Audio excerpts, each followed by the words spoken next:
গাজীপুরের শ্রীপুরে ভাঙাড়ি ব্যবসার আড়ালে অবৈধ অস্ত্র ভাড়ার অভিযোগে আকাশ নামের এক যুবককে গ্রেফতার করেছে যৌথ বাহিনী। শুক্রবার রাতে শ্রীপুর উপজেলার মাওনা বাজারের পিয়ার আলী কলেজ এলাকা থেকে তাকে গ্রেফতার করা হয়।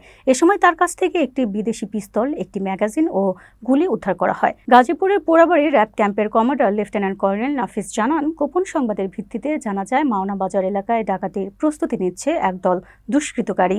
এ তথ্যের ভিত্তিতে যৌথ বাহিনী সেখানে অভিযান চালায়। প্রাথমিক জিজ্ঞাসাবাদে জানা গেছে গ্রেফতার আকাশ ভাঙাড়ি ব্যবসার আড়ালে অবৈধ অস্ত্র ভাড়া দেওয়ার সঙ্গে জড়িত ছিলেন।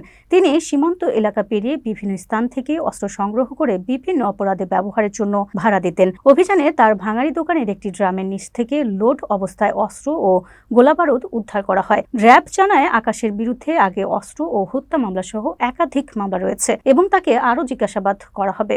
এই এলাকায় এসে একটি অভিযান পরিচালনা করি এবং একজনকে একটি বিদেশি অস্ত্র, এক রাউন্ড অ্যামুনেশন এবং একটি ম্যাগাজিন সহ ধরতে সক্ষম হই।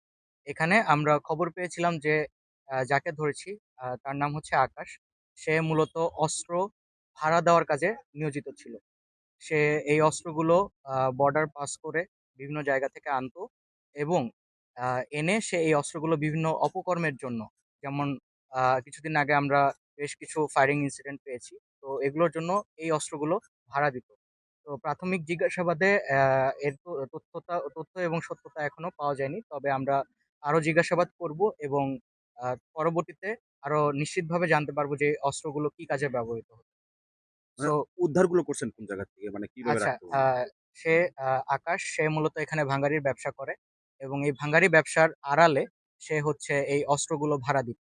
তো আমরা অভিযান চালিয়ে তার ভাঙ্গারি ব্যবসার যে দোকানটা আছে সেই দোকানের একটি কর্নারের ড্রামের নিচ হতে এই বিদেশি অস্ত্র লোডেড অবস্থায় এক রাউন্ড অ্যামুনিশন সহ পাই। সামনে অস্ত্র মামলা বা কোনো হত্যা মামলা আছে কি? আসামিকে প্রাথমিকভাবে জিজ্ঞাসাবাদ করলে সে জানায় তার নামে একটি হত্যা মামলা ছিল। বর্তমানে সে জামিনে আছে। এছাড়া অন্যান্য মামলার বিষয়ে আমরা পরবর্তীতে যাচাই বাছাই করে আরো বিস্তারিত জানতে পারব। সামনে তো হচ্ছে নির্বাচন। নির্বাচন আগে এই ধরনের আমরা তো দেখি যে অপ্রীতিকর ঘটনাগুলো মানে ঘটছে আরকি। মানে যদি বলি অস্ত্রের জঞ্জনানি। তো আপনাদের অভিযানগুলো আসলে চলমান থাকবে কিনা? মানে যৌথ বাহিনীর যে অভিযানগুলো বা র‍্যাব বা অভিযানগুলো চলমান থাকবে কিনা নির্বাচন? আসন্ন নির্বাচনকে কেন্দ্র করে আমরা সার্বক্ষণিক আমাদের গোপন গোয়েন্দা নজরদারি এবং টহল কার্যক্রম, সেনাবাহিনী, পুলিশ এবং অন্যান্য বাহিনীর সমন্বয়ে আমরা এগুলো অব্যাহত রেখেছি। তো এই হিসাবে আমাদের এই কার্যক্রমগুলো আরো বেগবান হবে এবং এর ধারাবাহিকতা বজায় থাকবে। ঠিক আছে।